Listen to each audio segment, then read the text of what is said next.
Hydrangea pink. তো আমার যেটা আছে সেটা ভায়োলেট কালারের আর কি।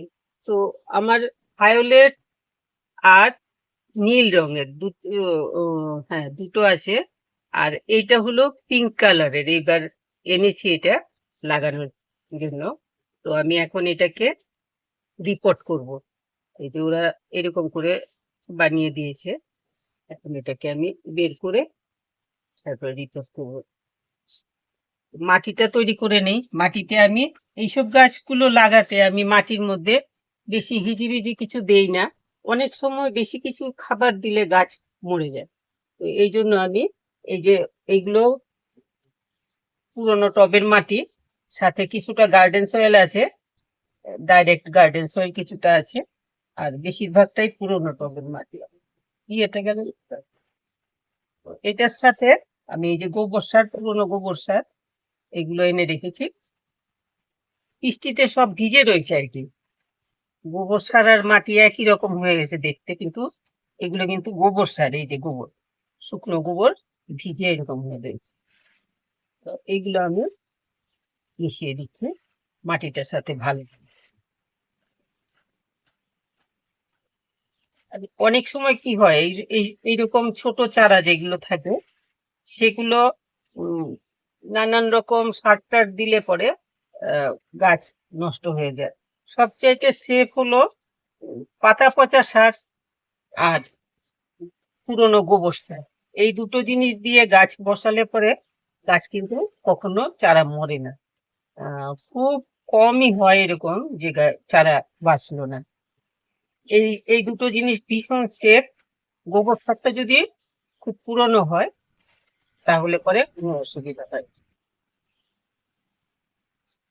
আমি এই যে মাটিটা, এই গোবর সারটা ভালো করে মিশিয়ে নিয়েছি। আমি বলছিলাম যেটা অনেক রকম সার টার দিলে অনেক সময়ই গাছের চারা, নতুন চারা মরে যায়, পচা লেগে যায়, শেকড়ে মরে যায়। তো এই জন্য আমি বিশেষ করে শুকনো পুরনো গোবর সার থাকে যদি সেই গোবর সারটাই দিই, আর নইলে পাতা পচা সার, এটা সবচাইতে ভালো হয়। পাতা পচা সার মিশিয়ে, বালি, পাতা পচা সার আর গার্ডেন সয়েল মিশিয়ে চারা বসালে পরে কিন্তু গাছ মরার সম্ভাবনা একদম থাকে, প্রায় থাকে না আর কি। একদম বলবো না, অনেক সময় হয়তো মরে যায় নানান কারণে, কিন্তু বেশিরভাগই থাকে না। তো আমি এটার তলায় এই যে টব ভাঙা বা ইটের টুকরো এই সমস্ত জিনিস দিয়ে দিলাম, আর তলায় একটুখানি এখন আগে একটু মাটি দিয়ে নিচ্ছি অল্প একটু।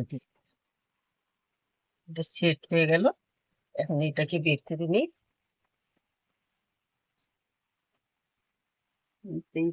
মুশকিলের কথা, আমি চাই, আমি এটাকে বের করে নিচ্ছি, কিন্তু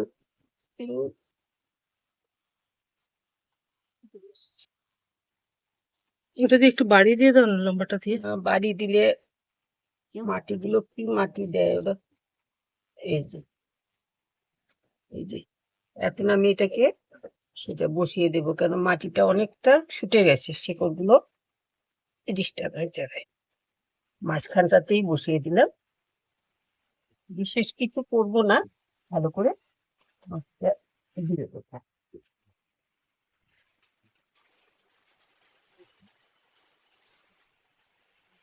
গাছটাকে মাটি দিচ্ছিলাম, ভীষণ জোরে বৃষ্টি নেমেছে, আমার শেডটার তলায় সব দিক থেকে জল চলে আসছে। এই জন্য জায়গা চেঞ্জ করে আবার এই দিকটাতে এসে বসছি।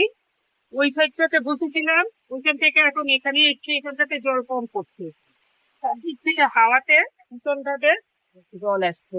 তো আমি এটা এই হাইড্রেঞ্জিয়াটা লাগিয়ে দিলাম।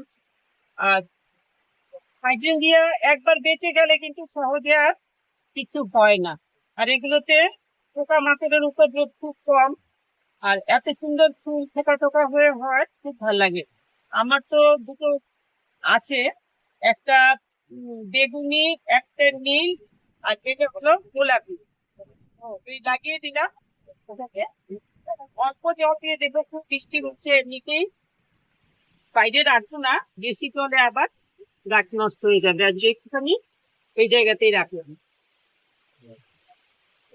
আপনারা হাইড্রেঞ্জিয়া লাগাতে পারেন যেই সময়টাতে আমাদের অন্য ফুল কম থাকে, এই শীতের শেষটাতে, এই সময়টাতে এখন যেমন এখনো গাছের রয়েছে এরকম বড় বড় থোকা থোকা হয়ে ফোটে, অনেক দিন থাকে ফুলগুলো, দেখতে খুব সুন্দর লাগে। মাটিতেও করতে পারেন, আবার আহ, টবে ছাদে করতে পারেন।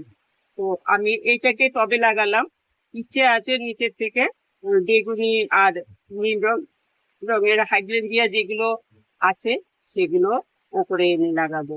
এই যেমন নিচে আমার অনেক জারবেরা আছে, এখানে আবার এখানে করেছি ফুল ফোটে, আবার আহ, নিচেও ফুল ফোটে, এরকমই আর কি। কিছু গাছ আমার নিচে আছে আর কিছু ওপরে করছি, কেন জায়গা হয় না, জায়গার খুব ক্রাইসিস হয়ে গেছে, ছাদে তো জায়গাই নেই, একদম জায়গা নেই ছাদে।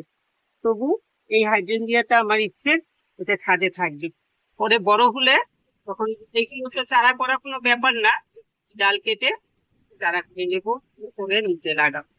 আর ওষুধপত্র কিছু লাগে না, এমনিতে গাছগুলোতে কিন্তু খুব ভালো ফুল হয়। ওই সারটার মাটিতে তো সারটার কিছু দিই না আমি, এমনিতেই ফুল হয়, গাছ বেঁচে থাকে, ভালো হয়। আর টবে লাগালে একটুখানি ফুলের জল, একটু কিচেন কম্পোস্ট এরকম বা একটু গোবর সার অল্প স্বল্প মাঝে মধ্যে দিলে খুব ভালো হবে। এই ছিল, আমি বৃষ্টির জন্য আওয়াজের জন্য ভিডিও করতে পারছি না, অনেক কষ্ট করে ভিডিওটা করছি, দেখতেই পাচ্ছেন কিভাবে এই যে একটা সাংঘাতিক ভাবে বৃষ্টি হচ্ছে, মেঘের আওয়াজ হচ্ছে জোরে জোরে, সব মিলিয়ে আমি ভিডিওটা একটু ভেজাল হয়ে গেল ভিডিও করার সময়।